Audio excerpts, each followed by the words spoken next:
Welcome back. Today we're talking about this Romanian Surplus Parka.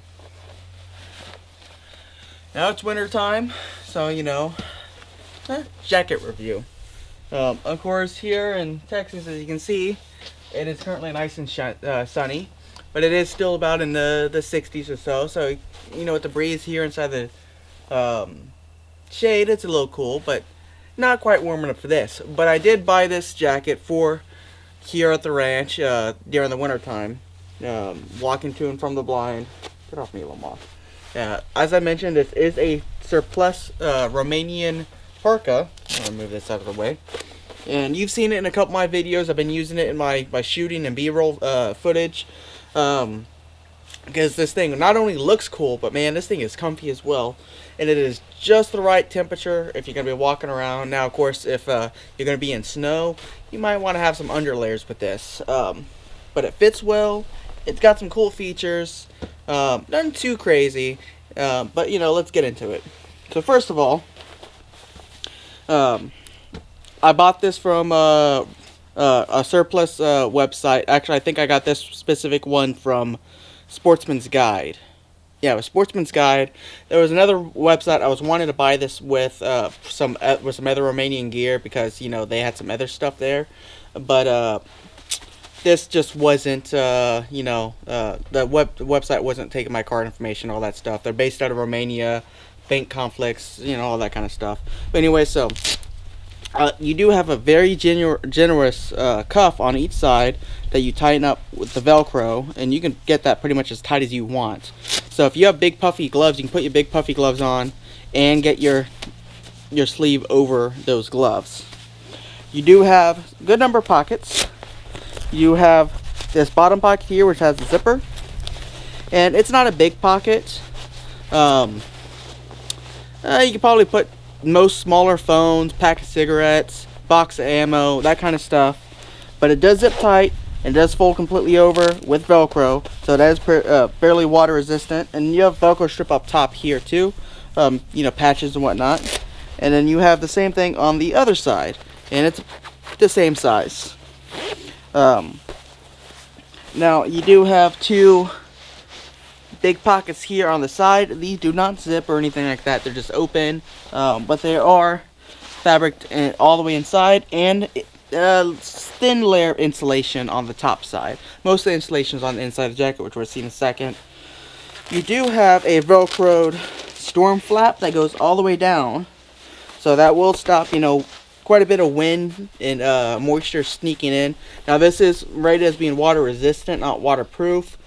This ain't gonna stop you from getting wet in the rain, but if you got a light mist or snow, something like that, this should keep you fairly dry. You do have this system here to pull it tight around your core. That's mostly because with this type of setup here, usually you're going to be running a belt on the outside of this jacket. You won't have one underneath it because obviously you can't get to it. So you'll be running a belt on top of this. I'm just going to loosen that up. I'm chubby, so I need a little bit more room right there. So let's take it off and take a look on the inside. So you have a really beefy zipper here. It comes all the way up to the top here. So you do got a good amount of neck protection here as far as from the wind. You zip it down. Now my biggest complaint with the jacket so far is this zipper system is really weird. It's got two opposing zippers, and essentially you have to have this zipper here which can come off the track like this, this is how you remove this bottom zipper. But this bottom zipper is the track. Well, you see, like most zippers have the cap on the bottom that this bottom piece sits inside of. This one does not have that. It more or less has the same thing on each side, but this does pop together really good mechanically. You see, it's meant to snap together like that, but not hold it. That's what this bottom zipper does. This bottom zipper actually takes the place of what you normally get in other zippers and holds that bottom piece. and then you zip up this second zipper up top, to the top. Now, why this system exists, I don't know. See, now this bottom zipper doesn't do anything, but I would assume that you may be able to unzip it. I haven't actually tried it, but you may be able to unzip it from the bottom. Let's see if that's true. You have to have that zipper on the right track. Down. Yeah. Both zippers. So let's see. Yeah, so I suppose that's the purpose, is that you can unzip it from the bottom. So say if you wanted to run a belt here, you could zip it on the bottom and be able to get to your belt or your pants or something like that. Then zip it shut again. So I guess there is a utility there. I'm surprised that hadn't clicked to me since then. Another complaint about this, that somebody just shot something. And that wasn't too far away. That's probably one of the next properties.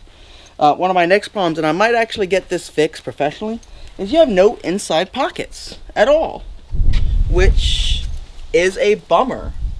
I mean, you have no inside pockets. I mean, I don't understand why it's so hard for jacket companies to realize people want to be able to store stuff on the inside of their jacket, you know. Heating pads, hand warmers, stuff like that, all can go in here. So I may go through and I might have a professional seamstress maybe add me some pockets in here, or maybe even some MOLLE webbing. I don't know, on the inside, so I can get kind of creative, but maybe both. But besides that, you know, you don't have anything going on the inside. This is quilted and this is fairly warm. They did have another version of this, which I believe might be technically the warmer version, and it's got like a wool fleece inner lining, but it's removable. But I think if you remove it, the outside of it is, you know, probably just a couple layers of this canvas. I believe this is like some type of canvas, but that's supposed to be the warmer one. I'm here in South Texas. It rarely ever gets that cold, and you know, I'll have layers under it, so I went with the quilted one. Wanted something, you know, not quite so warm. So let's take it off. Now, the sizing of these did go pretty well. I got a medium. And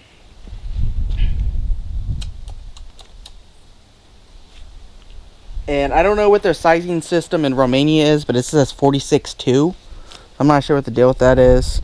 And SC Condor SA. So, and then of course, you know, the city production, Romania, and this jacket was produced in 2005. Now, and it does have a nice little hanging hook right there. Now, this jacket does have another neat little feature, and that's with the hood itself. The hood itself is actually able to be removed. It goes on with a zipper, and it zips completely off. Now, of course, this zipper is not as heavy duty as the main jacket one, but then again, it doesn't need to be as heavy duty. And the hood comes completely off. And now you have a good hoodless jacket. But you see, you still get a good bit of neck protection here. I'm not particularly sure why, you know, you would need to be able to remove the hood. I assume maybe some of the combat helmets, it could, you know, interfere with it. But, you know, I leave it on because there's no need to really take it off. And of course, in the morning when it's nice and cool, I have my trapper hat on, I throw it on. It gives me nice, good, you know, warmth all the way around, blocks the wind. And you do have your up here. Now, I was hoping that I got one with a Romanian patch on it, which I did not. And I might buy a Romanian patch later on. I saw some of the stock photos had a Romanian patch here on the arm, and some had a Romanian patch here. So, you know, if I really want to keep this thing, you know, like it is, I might order me some patches and put some Romanian patches on here.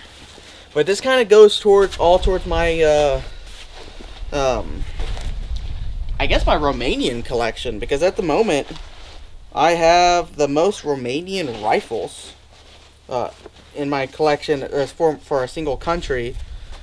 I mean, maybe not the most Romanian rifles, but I do have, quite a few Romanian rifles currently in my collection. One's gonna have a review coming up very soon. It's one that I've seen in B-roll and stuff. I've had it actually for a good while now, but I've been, testing it out, put it through its paces, really getting to know it. It's a rifle I was on my wish list for a long time, but I only was just able to get one this past summer. So y'all will get to see that here pretty soon.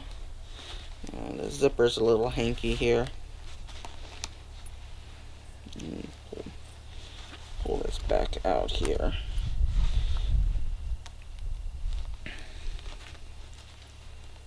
There we go. Maybe.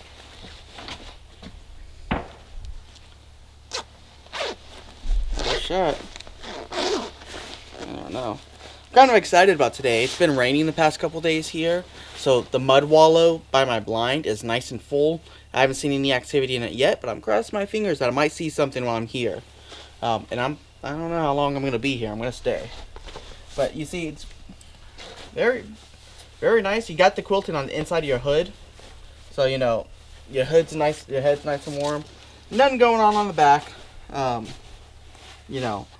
But it's not a heavy jacket either. It maybe weighs a couple pounds, but very good. Now, there's a reason I've been buying a lot of Romanian surplus lately, and I plan on buying more because for some reason, the Romanian surplus that's out there on the market, both the jackets, the vests, pouches, all that stuff, backpacks. I'm looking at a Romanian backpack too. They all have a lot of features I really like. A lot of moly webbing, good neck protection, stuff like that. So I plan on getting some more Romanian surplus gear to review here in the near future. Hopefully, as long as if I can get that website to work. So a lot of good stuff coming in as far as the Romanian surplus gear goes. And go ahead, go look it up yourself, see what you like. I like the Romanian stuff. There are a couple other stuff. He might be sighting in his rifle. I don't know. 3 shots, good space in between them. I don't know. Could be pigs.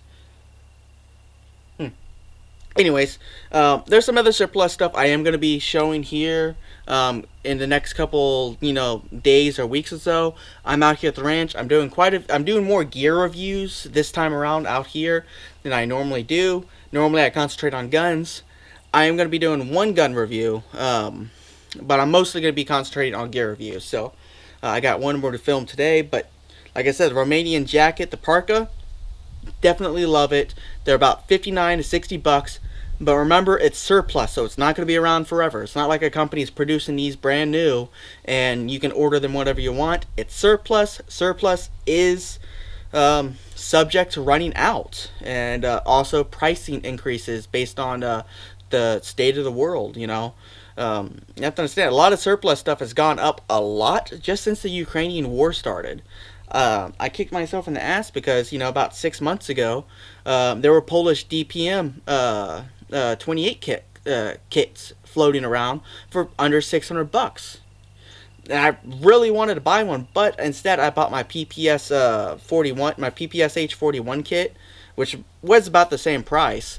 But in that time, the Polish DP28 kits dried up, and now if you find them, they're $1,200 to $1,400. So that is one of my goals this upcoming year. I'm gonna get me a light machine gun kit, and I'm gonna build one. So keep an eye out for that. It ain't gonna happen anytime soon. It's all gonna depend on what's available, when I'm able to find it, and what the conversion kits look like. I really want to get me a DP28, but that is still going to be the cheapest one I'll be able to find, likely. However, there are a lot of MG42 kits floating around too, but those are about $2,000 more, so we'll see what happens. Hopefully this summer my business is good, I'll have a little bit more play money, and we'll go from there. But anyways, Romanian surplus jacket, check it out. They're good. You know, a lot of the surplus is. I'll see y'all guys next time. Give me a like and subscribe.